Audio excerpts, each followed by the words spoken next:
Hello everyone, and welcome to my YouTube channel. This is a follow-up video to my Iris's bug video. I'll leave a link to the original video in the description. So as you may or may not know, Hero Wars Central has recently made a video in which he talked about my video about Iris. I'll leave a link to that video in the description as well. The video wasn't very good. I didn't really understand the point of it. To summarize his video, he was trying to replicate the bug that I showcased in my video. Although he managed to replicate the bug, he was unaware of it and tried to mislead his fans by saying that the bug is fixed, even though it isn't. I traced his video back to the original live stream, the source material of the video, and that didn't really help matters either. The live stream was about as informative as the video he posted a couple days ago, meaning it wasn't informative at all. The most interesting part of the live stream for me was that he attempted to make fun of my video for having only 300 views.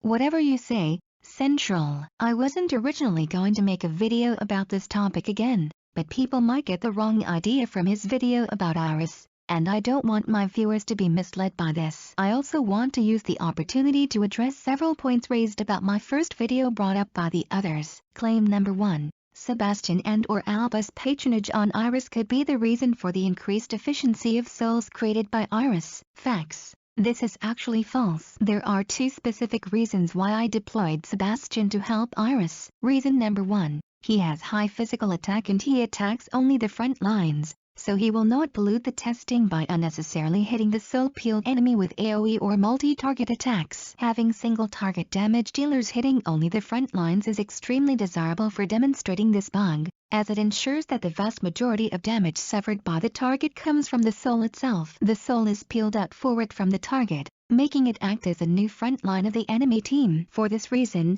I couldn't bring, for example, due to the testing, because his modus operandi is attacking backliners and ignoring front lines almost entirely. Reason number 2. Sebastian's ultimate skill clears debuffs and protects from additional debuffs. This is very useful when testing the soul with Ciri, because Ciri's ultimate skill taunts everyone on the enemy team, and the taunt debuff makes enemies completely ignore the soul with their basic attacks, instead forcing them to target Ciri's main body. Sebastian removes and prevents this, making the testing much more clean with him on the team. The other debuff purgers just aren't as good at this. As for why I put Albus on Iris, it was pretty much just for the hell of it, and because I didn't want to leave Iris naked by not giving her a pet. He has nothing to do with the bug in question. I have prepared a new clip where I don't use either Albus or Sebastian and get the same results as in the first video. Let's play the clip.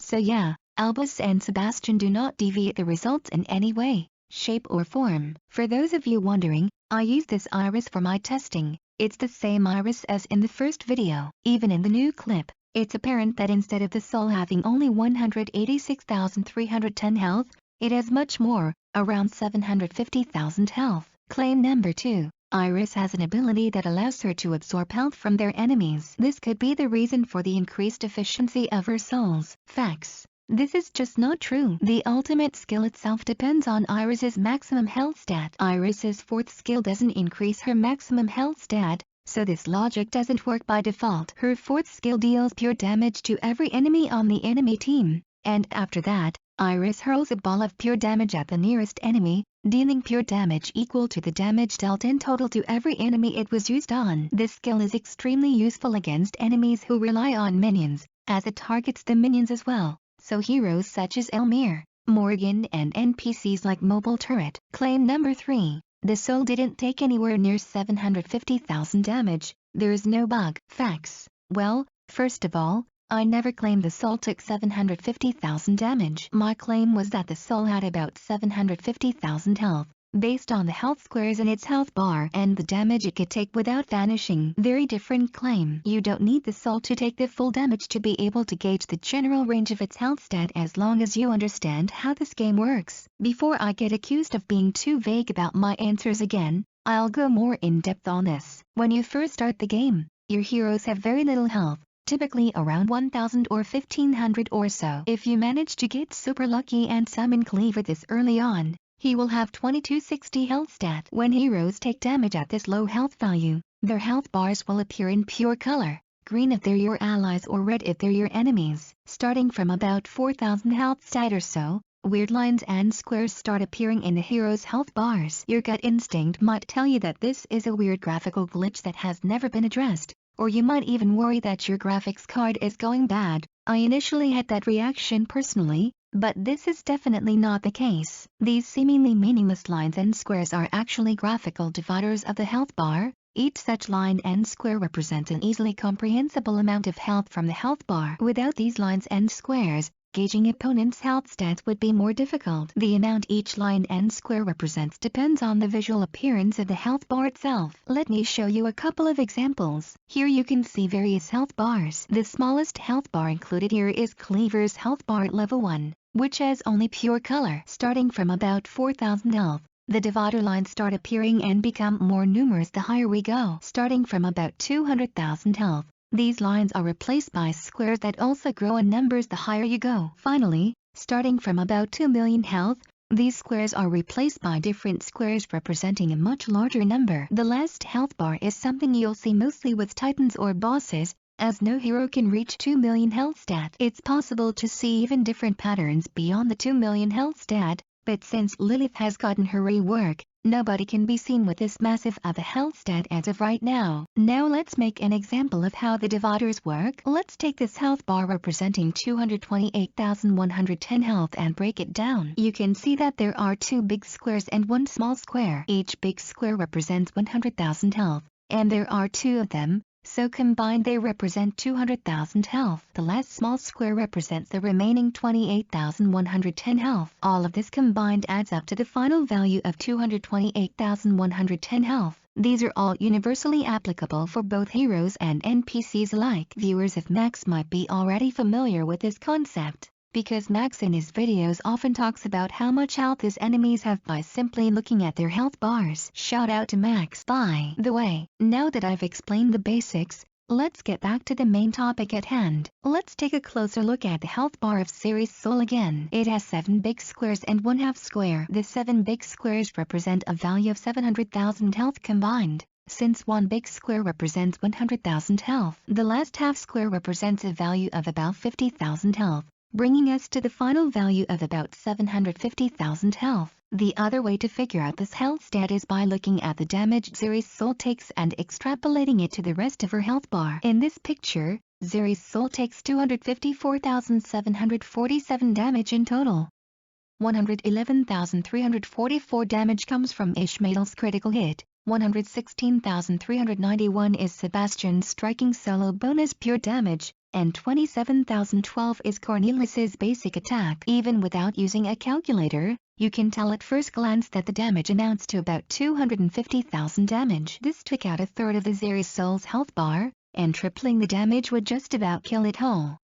250,000 times 3 is 750,000 health. Quick maths. This is what I was referring to by my original 2 points. I never claimed that the soul took 750,000 damage, though after doing retroactive calculations, I found out the soul took a total of 699,466 damage before vanishing due to time limit, which is still very close, and supports my original claim further, as the soul still had a significant amount of the last health square left before it disappeared. Claim number 4. The efficiency of Iris' souls depends on who it is used on. The actual formula for Iris' soul health is 200% of enemy's maximum health plus 200% of Iris' maximum health plus 350 times skill level plus 100. Facts. This is partially true. After doing further testing with different targets, I found out the efficiency of the souls fluctuates to some extent. However, the formula doesn't take into account the health stat of the enemy, and it's most definitely not 200% of the enemy's health stat. If that was the case,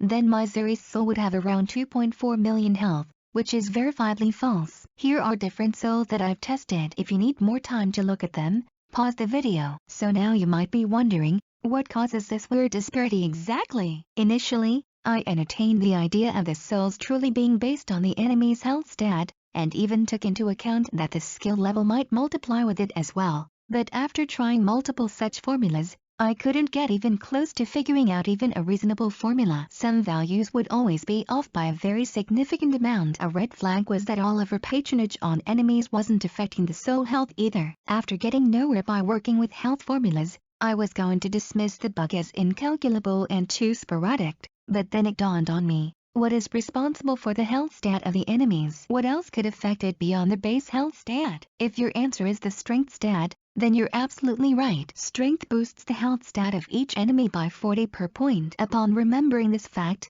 and realizing that it might explain the weird randomness, I did even more math. Here are my calculations of the soul health bars based on this new knowledge. Again, pause the video if you need more time to look at them. The numbers presented by the formula make sense and they're very consistent. I even tested the souls by boosting the strength stat of the heroes between the fights. It made a difference. Here I compared the difference between Rufus's soul's health stat before and after upgrading his strength stat. It is important to mention that Iris's ultimate skill combines her skill values with her opponent's base strength stats. Buffs like Cleaver's heavyweight skill and debuffs like Dante's shackles of weakness are ignored when Iris peels out the soul of her enemy, thus not affecting the efficiency of her souls. However, Dante's shackles of weakness will reduce the maximum health stat of the souls if he hits them with his ultimate ability or his blue ability. Here you can see Dante taking away a portion of the maximum health of the soul. The white region in the health bar represents the amount of health taken away by Dante's shackles of weakness. The souls also have agility and intelligence stats,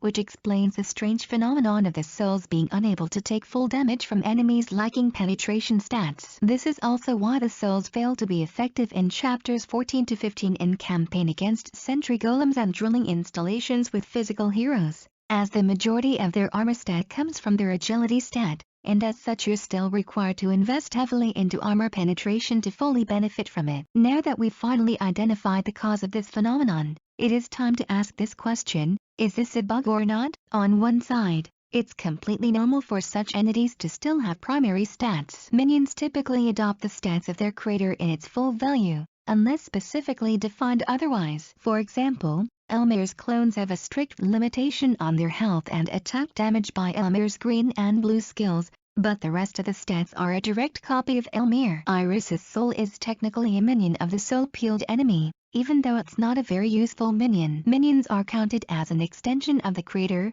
This is why their damage dealt, damage taken and sometimes even healing statistics are through the roof in the battle information tabs. On the other side, Nixters can adjust the minions to not have those stats at all. They might have forgotten to adjust the souls of Iris, or intentionally kept it for now for the reasons of promoting her usefulness in PvP. And if we assume that this is not a bug, which is unlikely, but hypothetically speaking, but an intended feature, then the skill description is misleading. The skill description specifies max health of the soul, not max additional health or anything along those lines. Now you might say that the reason that the souls retain their primary stats is purely to prevent 100% chance of critical hits, and the increased health is a negative, or positive if you will, consequence of the balance change. This is a fair point. However, there are two counterpoints to this argument. Number 1. Having a guaranteed critical hit chance would be offset by the soul having much lower health, so it wouldn't have any catastrophic consequences on Iris's efficiency if the primary stats were removed from the souls. Besides,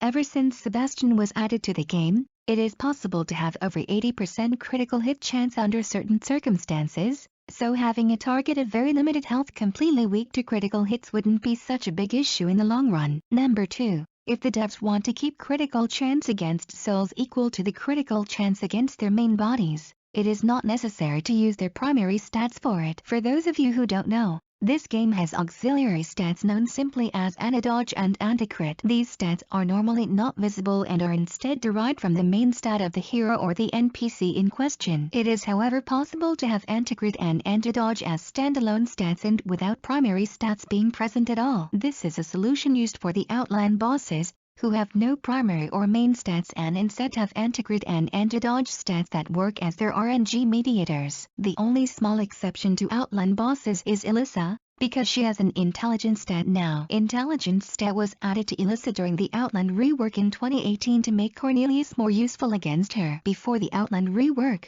Cornelius's ultimate skill did no damage to her due to her lack of intelligence stat, making it really useless. I thought I'd address this beforehand, because I'm expecting even this kind of a response in my comment section if I don't address it immediately. The intelligence stat has nothing to do with Elissa's RNG protection. To finally wrap up this long video, I'd like to pose a question: is there a chance the Iris souls will ever be fixed? I'd say so. It's probably just a matter of time before the souls are fixed. I'm pretty sure Nixters considers it counterproductive that a scrub Iris is practically as effective as a maxed out Iris. There's no money to be gained from heroes that require only maximum level and violet rank to work extremely well. So yeah, that's about it. Thanks for watching. I'll see you all in another YouTube video.